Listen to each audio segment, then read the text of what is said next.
On স্ক্রিনে আপনি দেখতেই পাচ্ছেন আমার হাতে কিন্তু দুটো পাসপোর্ট রয়েছে, একটি আমার এবং অপরটি আমার বাবার। তো আজকের ভিডিওতে আমি আপনাদেরকে দেখিয়ে দিচ্ছি আপনি কিভাবে বাড়িতে বসে মোবাইল ফোন দিয়ে এই পাসপোর্ট অ্যাপ্লাই করবেন। তো আপনি কিন্তু খুব সহজেই কোনো রকম দালালের চক্রে না পড়ে নিজে থেকে আজকের ভিডিও আপনি যদি সম্পূর্ণ দেখে থাকেন তো এই পাসপোর্ট কিন্তু অ্যাপ্লাই করতে পারবেন। পাসপোর্ট আমাদের কিন্তু একটি গুরুত্বপূর্ণ নথি। এর পাশাপাশি আমরা যদি আমাদের দেশের বাইরে কোথাও ভ্রমণ করতে যাই অবশ্যই আমাদের এই পাসপোর্টের দরকার পড়বে। তো আজকের ভিডিওতে আমরা দেখে নিচ্ছি আপনি কিভাবে এই পাসপোর্ট অ্যাপ্লাই করবেন মোবাইল ফোন দিয়ে, কী কী ডকুমেন্টস লাগে, কত টাকা খরচ রয়েছে, স্টেপ বাই স্টেপ আমরা দেখে নেব আজকের ভিডিওতে। এবং আপনি যদি এখনও পর্যন্ত ভিডিওতে লাইক না করে দেখেন অবশ্যই ভিডিওতে লাইক দিয়ে দেবেন, পাশাপাশি সাবস্ক্রাইব করে পাশে ক্লিক করে নোটিফিকেশন অল রাখবেন পরবর্তী ভিডিও সবার আগে পাওয়ার জন্য।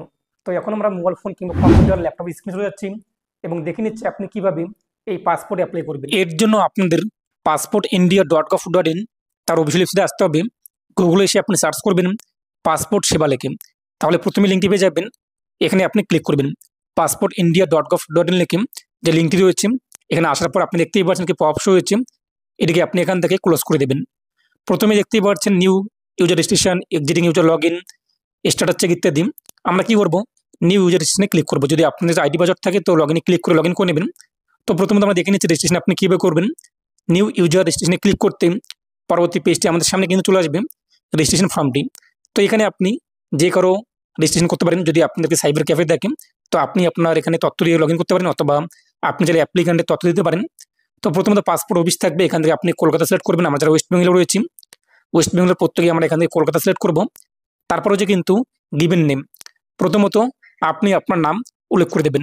তো এখানে আপনি আপনার ফার্স্ট নেম, এরপর মিডল নেম কী রয়েছে তা বসিয়ে দেবেন। এরপর সার নেমে আপনি আপনার পদবি কী রয়েছে তা উল্লেখ করে দেবেন। এবং এটাও আপনি দেখতেই পাচ্ছেন যে গিভেন নেমের ঘরে কিন্তু বলা হয়েছে যদি আপনি মিডল নেম থাকে তো ফার্স্ট নেম মিডল নেম আপনি একসঙ্গে প্রথমে গিভেন নেমের ঘরে উল্লেখ করে দেবেন।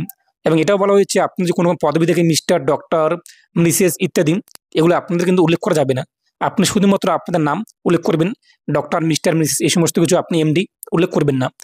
তারপর হচ্ছে ডেট অফ বার্থ, তো আপনার ডেট অফ বার্থ কী রয়েছে যা রেজিস্ট্রেশনটি করছেন তো তার উল্লেখ করতে পারেন, অথবা আপনি যদি নিজস্ব একটি আইডি তৈরি করতে চান তো আপনি আপনার ডেট অফ বার্থ এখানে যা রয়েছে তা উল্লেখ করে দেবেন। তাই এখানে আমরা বসিয়ে দিলাম। এরপরে যে ইমেল আইডি, তো এখানে আপনি আপনার ইমেল আইডি উল্লেখ করে দেবেন। তো ইমেল আইডিতে আপনাদের কিন্তু ভেরিফিকেশন একটি কোড আসবে, লিঙ্ক আসবে, অথবা আপনি যদি আইডি বাজার হারিয়ে যায় মনে না থাকে তো ইমেল আইডির মাধ্যমে আপনি কিন্তু রিকভারি করতে পারবেন। তো ইমেল আইডি উল্লেখ করা হয়ে গেলে নিচে বলা হয়েছে কিন্তু আপনি আপনার ইমেল আইডি কি লগ ইন আইডি রাখতে চান কিনা। আমরা আমাদের email ID log in ID রাখতে চাই, তাই আমরা এটা এখান থেকে ইএস যে রয়েছে ইএস আমরা করে দেবো। নিচে লগ ইন আইডি করে আমাদের ইমেল আইডি শো হবে এবং আপনি চেক অ্যাভেলেবিলিটি দেখতেই পাচ্ছেন, এখানে ক্লিক করে দেখে নেবেন যে এই আইডিটি অ্যাভেলেবল রয়েছে কিনা। আমাদের এই আইডি অ্যাভেলেবল রয়েছে, তাই log in ID is available কিন্তু শো হয়েছে। তো আপনি এভাবে কিন্তু এখানে email ID log in ID রাখতে পারেন, অথবা আপনি চান যে না আপনি নিজস্ব একটি কাস্টম ইমেল আইডি এক কথায় আইডি রাখতে চান তো আপনি রাখতে পারেন। নো করার পর আমরা এটাই রাখছি, ইয়েস আমরা করে দেবো। এরপর হচ্ছে পাসওয়ার্ড, তো আপনি আপনার পছন্দের মধ্যে একটি পাসওয়ার্ড উল্লেখ করে দেবেন। সেই পাসওয়ার্ডটাকে আপনি এখানে কনফার্ম করে দেবেন। তো অবশ্যই আপনার পাসওয়ার্ডটি স্ট্রং হবে, আপনি ক্যাপিটাল, স্মল, এরপর স্পেশাল ক্যারেক্টার, এরপর নাম্বার এগুলো আপনি এখানে বসিয়ে দেবেন। তো পাসওয়ার্ডের ঘরে আপনি সেই পাসওয়ার্ডটি উল্লেখ করবেন, এরপর কনফার্ম পাসওয়ার্ডে আপনি সেটিকে পুনরায় সেম লিখে দেবেন। এরপর যে হিন্ট কোশ্চেন, এখান থেকে আপনি যেমন একটি কোশ্চেন সিলেক্ট করবেন। যদি আপনার পাসওয়ার্ড হারিয়ে যায় তো এই কোশ্চেনের মাধ্যমে আপনি আপনার কিন্তু যে পাসওয়ার্ড সেটাকে রিকভারি করতে পারবেন। তো এখান থেকে আপনি যে কোনো একটি সিলেক্ট করলেন কোশ্চেন এবং তার অ্যান্সার যা আপনাদের মনে হয় যে এই অ্যান্সারটি লিখলে আপনাদের মনে থাকবে তো লিখে দেবেন আপনি আপনার অ্যাকর্ডিং যা হয়ে থাকে। তারপর নিচে দেখতেই পাচ্ছেন ইন্টার ক্যাপচার কোড, ডিসপ্লের মধ্যে যে ক্যাপচারটি শো হয়েছে এবং আমাদের সামনে দেখতেই পাচ্ছেন যা শো হয়েছে তা আমরা নিচের বক্স উল্লেখ করে দেবো। যদি মনে হয় যে সেই ক্যাপচার কোডটি আপনাদের বুঝতে অসুবিধা হচ্ছে, বুঝতে পারছেন না কিংবা সমস্যা হচ্ছে, অবশ্যই আপনি কিন্তু পাশে যে রিপ্লেস বাটন রয়েছে রিপ্লেসে ক্লিক করে রিপ্লেস করতে পারবেন। এরপর যে রেজিস্টারে আপনি ক্লিক করবেন। তো রেজিস্টারে ক্লিক করতেই পরবর্তী পেজটি চলে আসবে। পরবর্তী পেজে আপনি দেখতেই পাচ্ছেন যে আপনি এখানে যে জিমেল আইডি উল্লেখ করেছেন সেই জিমেলে একটি কিন্তু লিঙ্ক পাঠানো হয়েছে, সেই লিঙ্কটি আপনি ভেরিফাই করতে হবে। অনেক সময় লিঙ্কটি আসতে কিন্তু সময় লাগতে পারে, তো আপনি 1-2 মিনিট ওয়েট করবেন এবং জিমেলটিকে রিফ্রেশ করবেন, লিঙ্কটি কিন্তু চলে আসবে।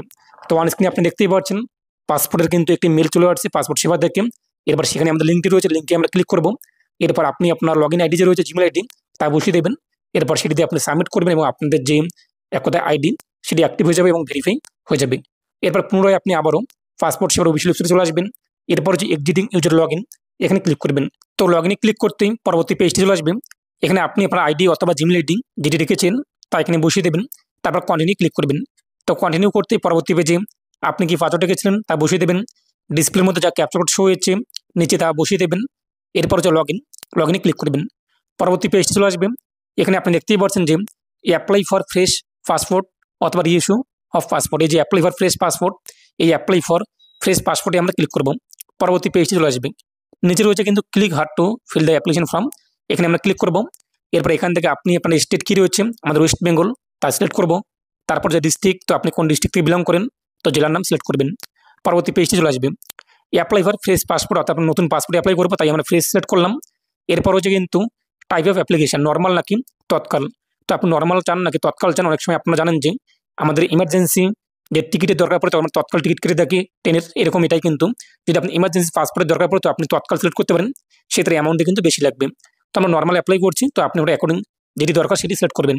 এরপর কত পেজের বুকলেট দরকার তা সিলেক্ট করবেন, নেক্সটে ক্লিক করবেন। পরবর্তী পেজটি রয়েছে কিন্তু অ্যাপ্লিকেন্ট ডিটেলস। প্রথমে আপনি কি করেছেন, এখন কিন্তু যার পাসপোর্ট অ্যাপ্লাই করবেন তার সমস্ত তথ্য কিন্তু সঠিকভাবে এখানে উল্লেখ করতে হবে। রেজিস্ট্রেশন ফর্মে কোনো কিছু ভুল হলে সমস্যা নেই, কিন্তু এখানে সঠিকভাবে ফিল আপ করতে হবে। এখানে কিন্তু এই সমস্ত তথ্যই পাসপোর্টে চলে আসবে। অ্যাপ্লিকেন্টের গিভেন নেম অর্থাৎ ফার্স্ট নেম বসিয়ে দেবেন, সারনামে পদবি উল্লেখ করে দেবেন। যদি মিডল নেম থাকে তো মিডল নেম উল্লেখ করবেন ফার্স্ট নেমের ঘরে, না থাকলে আপনি ফাঁকা রাখবেন। ডক্টর, মিসেস, এমডি এগুলো কিন্তু উল্লেখ করা যাবে না। এরপর নিচে সারনামে পদবি বসিয়ে দেবেন। এরপর জেন্ডার কী রয়েছে সেই অ্যাপ্লিকেন্টের তা সিলেক্ট করে নেবেন। তারপর নিচে বলা হয়েছে কিন্তু সেই অ্যাপ্লিকেন্টের কি আরও কোনো রকম অন্য আদার্স নাম রয়েছে কিনা, যদি আদার্স কোনো নাম থাকে সেটা আপনি ইয়েস করবেন এবং সেই নামটি বসিয়ে দেবেন। যেহেতু সেই অ্যাপ্লিকেন্টের আদার্স কোনো নাম নেই, তাই আমরা এটা এখান থেকে নো যে রয়েছে নো করে দিচ্ছি। এরপর আবারও বলা হয়েছে কিন্তু এই অ্যাপ্লিকেন্টের নাম কি পরিবর্তন হয়েছে কিনা, যদি নাম পরিবর্তন হয়ে থাকে, এখন ডকুমেন্টসে এক রয়েছে কিন্তু এখন বর্তমান ডকুমেন্টসে তার নাম পরিবর্তন হয়ে অন্য কিছু রয়েছে, তাহলে আপনি এটা এখান থেকে ইয়েস করবেন এবং সেই পরিবর্তন নামটি কী রয়েছে তা এখানে বসিয়ে দেবেন। ইয়েস করার পর আমাদের যেহেতু কোনো নাম পরিবর্তন হয়নি, তাই এটা আমরা এখান থেকে নো যে রয়েছে নো আমরা করে দিচ্ছি। এরপর অ্যাপ্লিকেন্টের ডেট অফ বার্থ কী রয়েছে সেই ডেট অফ বার্থ আপনি এখানে বসিয়ে দেবেন। তারপর বলা হয়েছে কিন্তু অ্যাপ্লিকেন্ট কি ইন্ডিয়ার বাইরে জন্মস্থান কিনা, ইন্ডিয়ার বাইরে যেহেতু না সেটা আমরা নো করে দেবো। ইন্ডিয়ার মধ্যে যেহেতু জন্মস্থান তাই এটা আমাদের নো যে রয়েছে নো আমাদের থাকবে। তারপর স্টেট কী রয়েছে এবং ভিলেজ কী রয়েছে তাই এগুলো আপনি এখানে উল্লেখ করে দেবেন। তো সেই অ্যাপ্লিকেন্টের ভিলেজ, টাউন বা সিটি কী রয়েছে তা লিখে দেবেন। প্লেস অফ বার্থ অর্থাৎ জন্মস্থান কোথায় রয়েছে, কোন জায়গায় জন্ম হয়েছিল সেটি কিন্তু এখানে উল্লেখ করতে হবে। তারপর ডিস্ট্রিক্ট কী রয়েছে তা উল্লেখ করে দেবেন, স্টেট। এরপর ম্যারিটাল স্ট্যাটাস, ম্যারিড নাকি আনম্যারিড নাকি সিঙ্গেল নাকি উইডো, এক কথায় বিধবা নাকি ডিভোর্স, আপনি এখন যাওয়াই দেখেন তা সিলেক্ট করবেন। এরপর citizenship of India by birth, জন্মসূত্রে ভারতের নাগরিক যেহেতু সেই অ্যাপ্লিকেন্ট সেটা আমাদের বার্থ এটা সিলেক্ট করে থাকবে। তারপর যে pan card number, voter card number, যদি অ্যাপ্লিকেন্টের প্যান কার্ড নাম্বার এবং ভোটার কার্ড নাম্বার থাকে সেগুলো আপনি এখানে বসিয়ে দেবেন, আর যদি না থাকে সেটা আপনি ফাঁকা রাখবেন। এরপর হচ্ছে কিন্তু এমপ্লয়মেন্ট টাইপ, তো সেই অ্যাপ্লিকেন্টের এক কথায় কোনো রকম তার কর্ম রয়েছে কিনা, নাকি সেলফ এমপ্লয় নাকি আদার্স নাকি এই সমস্ত লিস্টের মধ্যে নেই, তাহলে আপনি আদার্স সিলেক্ট করবেন। যদি স্টুডেন্ট হয়ে থাকেন স্টুডেন্ট সিলেক্ট করবেন আপনি আপনার অ্যাকর্ডিং। এবং নিচে এটাও বলা হয়েছে কিন্তু দেখতেই পাচ্ছেন সেই অ্যাপ্লিকেন্ট যদি মাইনর হয়ে থাকে, এক কথা 18 বছরের নিচে হয়ে থাকে, সেক্ষেত্রে অভিভাবক অথবা যে স্বামী স্ত্রী রয়েছে গার্জিয়ান তারা কোনো রকম গভর্নমেন্ট জব করে কিনা এক কথায়, যেহেতু কোনো আমাদের পিতামাতা গভর্নমেন্ট জব করে না এবং 18 বছরের নিচে আমরা না, সেক্ষেত্রে এটা আমরা নোতে রয়েছে নো আমরা করে দেবো। এডুকেশন কোয়ালিফিকেশন, তো আপনি আপনার অ্যাকর্ডিং এডুকেশন কোয়ালিফিকেশন সিলেক্ট করবেন, মাধ্যমিক পাস নাকি 8 পাস নাকি আপনার পড়াশোনা নেই সেটা আপনি 5 পাস যে রয়েছে কিংবা তার বিলো এটি সিলেক্ট করবেন, অর্থাৎ গ্র্যাজুয়েট অ্যাবভ হলে গ্র্যাজুয়েট অ্যাবভ সিলেক্ট করবেন। এবং এখানে আপনি যখনই মাধ্যমিক পাস কিংবা তার বেশি শিক্ষিত যোগ্যতা সিলেক্ট করবেন তখনই কিন্তু নন এসিয়ার ঘরটি এবং নন এসিয়ার ক্যাটাগরি অটোমেটিক ইয়ে চলে আসবে। যখনই আপনি 8 পাস সিলেক্ট করবেন সেটা কিন্তু নো হয়ে যাবে, 5 পাস কিংবা তার কম থাকলে কিন্তু নো হয়ে যাবে। এক কথায় মাধ্যমিক পাসের নিচে হলে কিন্তু নন এসিয়ার, এবং যখনই উপরে হয়ে যাবে আপনি কিন্তু এটা নন এসিয়ার যে রয়েছে ইয়েস কিন্তু হয়ে যাবে। এবং এটা ইয়েস হওয়া মানেই কিন্তু আপনাদের মাধ্যমিকের সার্টিফিকেট থেকে শুরু করে এভরিথিং ডকুমেন্টসগুলো কিন্তু জমা করতে হবে। তারপর হচ্ছে কি আপনাদের শরীরে কোনো দাগ কিংবা চিহ্ন রয়েছে কিনা, যদি থাকে আপনি উল্লেখ করবেন, নাহলে নো করে দেবেন। আধার কার্ড নাম্বার যদি আপনার থাকে তো আধার কার্ড নাম্বার এখানে বসিয়ে দেবেন। তারপর নিচে রয়েছে আই অ্যাগ্রি, এই বক্সে টিক মার্ক দেবেন, সেভ মাই ডিটেলসে ক্লিক করবেন, তাহলে আপনাদের রেফারেন্স নাম্বার একটু চলে আসবে। অবশ্যই আপনি অ্যাপ্লাই করবেন এবং সেভ করে নেবেন, তাহলে পরবর্তীতে কিন্তু সুবিধা হবে যদি আপনার লগ আউট হয়ে যায় কোনো সমস্যা হবে না। এরপর আপনি আবারও নিচে চলে আসবেন, ইউজের বক্সে টিক মার্ক থাকবে, তারপর নেক্সট রয়েছে নেক্সটে ক্লিক করবেন। তো নেক্সটে ক্লিক করতে পরবর্তী পেজটি চলে আসবে ফ্যামিলি ডিটেলস। এখানে কিন্তু অ্যাপ্লিকেন্টের ফাদার্স নেম উল্লেখ করতে হবে অথবা গার্জিয়ান নেম উল্লেখ করতে হবে। তো এখানে বাবার নাম উল্লেখ করে দেবেন, বাবার যদি মিডল নেম থাকে তো ফার্স্ট নেমের ঘরেই আপনি ফার্স্ট নেম মিডল নেম উল্লেখ করবেন। এরপর যে সার নামে আপনি পদবি উল্লেখ করবেন। এখানেও কিন্তু এটা বলা হয়েছে আপনি কোনো রকম মিস্টার মিসেস এগুলো আপনি উল্লেখ করবেন না, শুধুমাত্র নাম যা রয়েছে নামটি বসিয়ে দেবেন। তো তো এখানে বাবার ফার্স্ট নেম মিডল নেম যদি থাকে প্রথম করে উল্লেখ করবেন, সারনামে পদবি বসিয়ে দেবেন। এরপর হচ্ছে কিন্তু মায়ের নাম। তো অ্যাপ্লিকেন্টের মায়ের নাম কি রয়েছে, মাতার নাম, তো মায়ের নাম এখানে বসিয়ে দেবেন। এবং মায়ের যদি মিডল নেম থাকে তো প্রথমে যে ঘর রয়েছে প্রথমে ঘরে বসিয়ে দেবেন। এবার সারনামে আপনি পদবি কি রয়েছে পদবি উল্লেখ করে দেবেন। তারপর হচ্ছে লিগাল গার্জিয়ান নেম, যদি লিগাল গার্জিয়ান নেম থাকে কোনো রকম ইফ অ্যাপ্লিকেবল, অনেক সময় কিন্তু অনেকে দত্তক নিয়ে থাকে, তো তাদের ক্ষেত্রে কিন্তু লিগাল গার্জিয়ান একটি কোডের একটি ডকুমেন্টস থাকে, তাদের ক্ষেত্রে এই লিগাল গার্জিয়ান নেমের ঘরটি, এবং বাকিদের ক্ষেত্রে কিন্তু এটি নেই।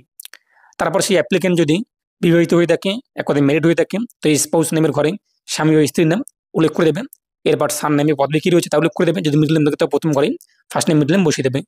তারপর আপনি আবারও কি করবেন, সেভ মাই ডিটেলসে রয়েছে, সেভ মাই ডিটেলসে আপনি একবার ক্লিক করবেন। তারপরে আপনি আবারও নিচে চলে আসবেন, নেক্সট রয়েছে, নেক্সটে আপনি ক্লিক করবেন। সব কিছু মিলিয়ে নেবেন ঠিকঠাক রয়েছে কিনা। এরপর রয়েছে নেক্সট, নেক্সটে আমরা ক্লিক করে দেবো। ঠিকঠাকভাবে মিলিয়ে নেওয়ার পর নেক্সটে ক্লিক করতেই পরবর্তী ধাপ আমাদের সামনে কিন্তু চলে আসবে প্রেজেন্ট রেসিডেন্সিয়াল অ্যাড্রেস, তো বর্তমান ঠিকানা। প্রথমেই বলা হয়েছে সেই অ্যাপ্লিকান্ট কি ইন্ডিয়ার বাইরে কিনা, যেহেতু না সেক্ষেত্রে আমাদের নো থাকবে। এরপর নিচে আপনি আপনার হাউস নং, রাস্তার নাম, এরপর জায়গার নাম, এগুলো কী কী রয়েছে তা এখানে বসিয়ে দেবেন। সম্পূর্ণ ঠিকানাটি আপনাদের যা রয়েছে, এবং এখানে দেখতেই পাচ্ছেন যে কতগুলো ক্যারেক্টারের মধ্যে আপনি উল্লেখ করতে হবে, সেই ক্যারেক্টারের লিমিট রয়েছে, সেই লিমিটের মধ্যে আপনি আপনার অ্যাড্রেসগুলো উল্লেখ করে দেবেন। তো এখানে যদি সম্পূর্ণ ঠিকানা না লেখাও যায় কোনো সমস্যা নেই, তো যতটা লেখা যাচ্ছে এই এক কথা ক্যারেক্টারের মধ্যে তা লিখে দেবেন। তারপর ভিলেজ বা টাউন বা সিটি কী রয়েছে আপনাদের, সেই ভিলেজ টাউন সিটির নাম কিংবা জায়গার নাম বসিয়ে দেবেন। তারপর স্টেট কী রয়েছে, এখান থেকে আপনি আপনার স্টেট সিলেক্ট করে নেবেন। প্রেজেন্ট অ্যাড্রেস, বর্তমানে যে ঠিকানায় আপনি থাকেন সেখানকার অ্যাড্রেস, সেখানকার ডিস্ট্রিক্ট, সেখানকার পুলিশ স্টেশন, এরপর সেখানকার পিনকোড কী রয়েছে তা উল্লেখ করে দেবেন। নিচে আপনি আপনার মোবাইল নাম্বার কী রয়েছে তা বসিয়ে দেবেন। এরপর আপনি নিচে ইমেল আইডি আপনাদের কী রয়েছে ইমেল আইডি উল্লেখ করে দেবেন। তারপর বলা হয়েছে কি আপনাদের পার্মানেন্ট অ্যাড্রেস রয়েছে কিনা, অবশ্যই আমাদের পার্মানেন্ট অ্যাড্রেস রয়েছে, তো এটা আমরা এখানে ইয়েস করবো। এবং এটা এখান থেকে ইয়ে যে রয়েছে ইয়েস করে দেবো, সেম যেহেতু আমাদের পার্মানেন্ট অ্যাড্রেস এবং প্রেজেন্ট অ্যাড্রেস একই রয়েছে। যদি আপনাদের আলাদা হয়ে থাকে সেটা নো করার পর নিচের যে ঘরগুলো রয়েছে সেগুলো ফিল আপ করে নেবেন, এবং আপনাদের পার্মানেন্ট অ্যাড্রেস না থাকে তাহলে আপনি প্রথমে ঘরটিও নো করে দেবেন। আমাদের রয়েছে সেটা আমরা ইয়েস করলাম, এবং দ্বিতীয় ঘরে আপনাদের পার্মানেন্ট অ্যাড্রেস আলাদা হয়ে থাকে তা নো করবেন, একই হলে ইয়েস করে দেবেন। এবার সেভ মাই ডিটেলসে ক্লিক করবেন, ওকে রয়েছে ওকেতে ক্লিক করবেন, আবার ওকেতে আপনি ক্লিক করে দেবেন, আপনার কিন্তু এটি সেভ হয়ে যাবে। এরপর নিচে চলে আসবেন, নেক্সটে ক্লিক করবেন, আবার ওকেতে ক্লিক করবেন, আবার ওকেতে আপনি ক্লিক করবেন। ইমার্জেন্সি কন্ট্যাক্ট ডিটেলস কিন্তু চলে আসবে। এখানে আপনি কি করবেন, আপনাদের পরিবারের বাকি সদস্যের নাম এবং মোবাইল নাম্বার অ্যাড্রেস এগুলো উল্লেখ করে দেবেন। কেননা যদি আপনাদের সঙ্গে কন্ট্যাক্ট করে না পেয়ে থাকে তো এখানে যে ইমার্জেন্সি কন্ট্যাক্ট নাম্বার থাকবে তার সঙ্গে কিন্তু যোগাযোগ করে একদায় যোগাযোগ করা হবে যে এই ব্যক্তির এখন ভেরিফিকেশন রয়েছে ইত্যাদি, এই সমস্ত কাজগুলো রয়েছে, তো এখানে আপনি ইমার্জেন্সি কন্ট্যাক্ট নাম্বার একজন পরিবারে দিয়ে দেবেন। এরপর নিচে রয়েছে save my details, save my ডিটেলসে আপনি ক্লিক করবেন। এরপর রয়েছে নেক্সট, নেক্সটে আপনি ক্লিক করবেন। তত সেভ হয়ে গেলে নেক্সটে ক্লিক করবেন। তো নেক্সটে ক্লিক করতে পরবর্তী পেজ চলে আসবে, আইডেন্টিটি সার্টিফিকেশন সার্টিফাই অথবা পাসপোর্ট ডিটেলস, তো এটা আমরা প্রথম থেকে নো যে রয়েছে নো আমরা করে দেবো। তারপরে দ্বিতীয় যে অপশনটি রয়েছে সেই দ্বিতীয় অপশনটিও আমরা নো যে রয়েছে ডিটেলস নট অ্যাভেলেবেল কিংবা নেভার হেল্প, এই যে অপশনটি এটা আমরা করে দেবো। তৃতীয় অপশনটি যে রয়েছে এটা আমরা এখান থেকে নো যে রয়েছে নো আমরা করে দেবো। তারপর রয়েছে সেভ মাই ডিটেলস, এখানে ক্লিক করব, এরপর নেক্সটে আমরা ক্লিক করব। তো এরপর আমরা নেক্সট যে রয়েছে নেক্সটে ক্লিক করে দিচ্ছি, তো পরবর্তী পেজটি আমাদের সামনে চলে আসবে আদার্স ডিটেলস। তো এখান থেকে আপনি সমস্ত ঘর যে রয়েছে নো আপনি করে দেবেন। আপনি চাইলে কিন্তু টার্মস অ্যান্ড কন্ডিশনগুলো পড়তে পারেন, এখানে বলা হয়েছে আপনার কোনো রকম কি সরকারি কোনো আপনাদের থেকে নিয়ম রয়েছে, বাইরে যাওয়ার নিষেধ রয়েছে ইত্যাদি, কেস রয়েছে এই সমস্ত কিছু, তো যেহেতু আমাদের নেই সেটা আমি এটা নো যে রয়েছে সমস্ত নো করে দেবো। তারপরে save my details, save my ডিটেলসে ক্লিক করবেন, এবার মিলিয়ে নেবেন ঠিকঠাক রয়েছে কিনা, তারপর আপনি নেক্সটে ক্লিক করবেন। তো নেক্সটে ক্লিক করতে আপনার পাসপোর্টের যে প্রিভিউ তা চলে আসবে। দেখতেই পাচ্ছেন যে পাসপোর্টটি আপনার কীরকম হবে, কোথায় আপনার নাম থাকবে, কোথায় আপনার জেন্ডার থাকবে, কোথায় আপনি ইস্যু ডেট থাকবে, কোথায় আপনার ফটো থাকবে, কোথায় আপনার সিগনেচার থাকবে, ব্যাক পেজে আপনাদের কাদের কাদের নাম থাকবে, কোন কোন জায়গায় নাম থাকবে, এগুলো আপনি কিন্তু এখানে দেখতেই পাচ্ছেন। তারপর নিচে রয়েছে কিন্তু নেক্সট, নেক্সটে আপনি ক্লিক করবেন। তো নেক্সটে ক্লিক করতে পরবর্তী পেজটি চলে আসবে, এখানে বলা হচ্ছে প্রুফ অফ বার্থ।